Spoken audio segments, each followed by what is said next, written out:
Thank you very much.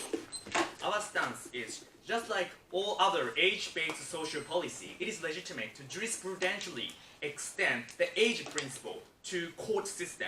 We believe age is specifically important criteria when we consider the rehabilitation and the social security via executing proper rehabilitation to these minor and underage individuals. And that is why we oppose the motion. Our motto is very simple. Number one, what kind of age are we talking about? It's up to jurisdiction. Maybe in some country 18 years old, maybe some country under 16 years old. We are more than happy to leave judgment to the individual jurisdiction judgment. Secondly, what kind of treatment are we talking about? We are trying to provide special facility, specifically focusing on rehabilitation program, such as community building or education and job training and so on. This is specifically designed to facilitate rehabilitation program for teenagers rather than violent adult criminals. That is why differentiation is necessary here. Based on that, I'm going to talk about two things in my speech. First of all, their model undermines rehabilitation and exacerbates second offense rates and recidivism. Secondly, why age is a legitimate criterion to reduce punishment. Refutations to the other side of the house will be incorporated into each argument. So let's move on to my first argument. This model undermines rehabilitation and exacerbates second offense rate. What we would like to claim today is that prisoning these minors will marginalize these individuals, and surrounding these people with other adult violent criminals will undermine rehabilitations and encourage them to commit crimes again in the future, and that is very harmful. There are two logics for that. Number one, let me analyze the nature of prisons. Prison is full of violence, drug, rape.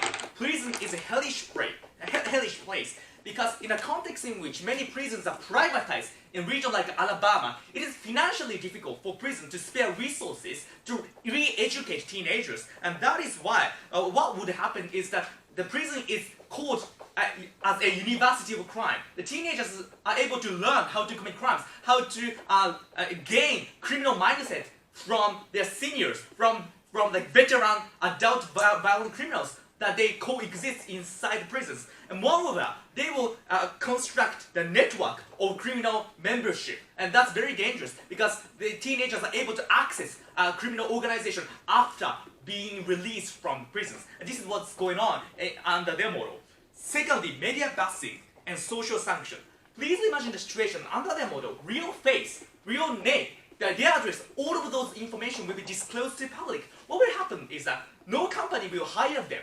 Like, it's very difficult for these individuals to go back to their community. All the friends, all neighbors, all the parents, and all individuals will identify these people. It's very unlikely that these teenagers will be able to reconstruct and restart their life after getting released from the prisons. What would happen that these individuals are more likely to commit crimes, more likely to steal products, more likely to damage the social order, because these people have nothing to lose. These people already have constructed their anti-social mindset because of these social circumstances. Therefore, their policy to impose over punishment will exacerbate rehabilitation process.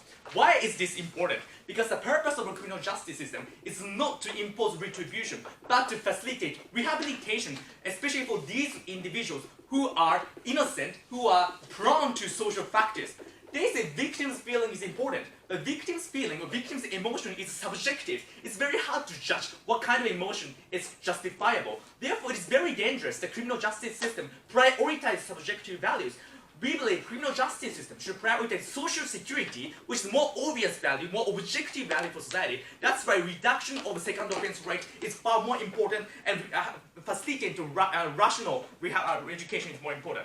Especially their characterization is that some teenagers are very intelligent, so they rationally commit crimes. If these people are rational enough and intelligent enough, it's better to teach them how to leverage their intelligence for social contribution rather than abusing that intelligence for committing crimes for their selfish purposes. That's why prioritization over education and rehabilitation is far more important, especially considering the characterization proposed by the government bench. Moving on to the second issue about why age can be the criterion to reduce punishment. Before moving on to the second point, do you have any point of information? Yes. Go. Can you just separate violent and non-violent criminals? Would that be an option?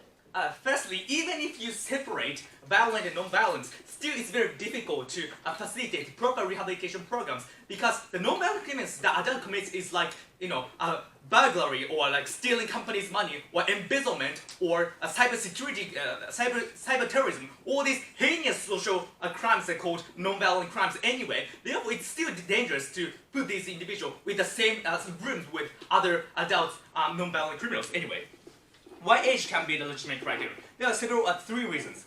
Number one, minors and teenagers can't take full responsibility and do not make a rational judgment. We acknowledge that there are some intelligent teenagers who rationally commit crimes, but what we call is that is rare case.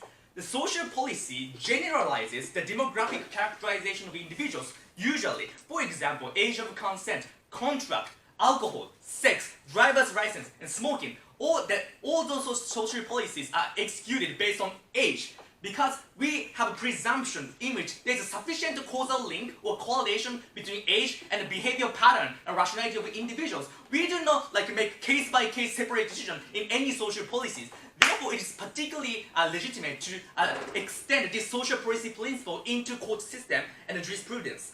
Secondly, the kind of teenagers that we're talking about today is vulnerable to social influence and prone to manipulation in a hierarchical structure.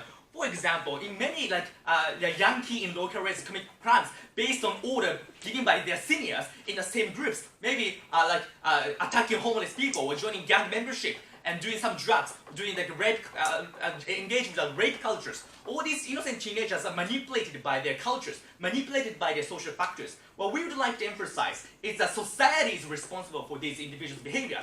This kind of antisocial behavior is a result of the failure of government, failure of social policy, failure of proper parenting. It's very dangerous to impose this kind of responsibility and accountability upon the shoulder of these teenagers.